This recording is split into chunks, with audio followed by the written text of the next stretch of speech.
हाय दोस्तों, मैं एक नई वीडियो लेके आया हूँ मल्टीमीटर से जुड़ी प्रॉब्लम को सॉल्व करने की।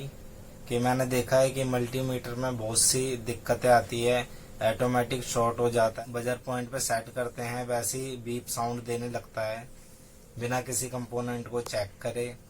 आइए देखते हैं इसे कैसे सॉल्व करते हैं। दोस्तों, अगर वीडियो अच्छी लगे तो लाइक करें, शेयर करें और कमेंट करना ना भूलें। आइए जल्दी से वीडियो स्टार्ट करते हैं।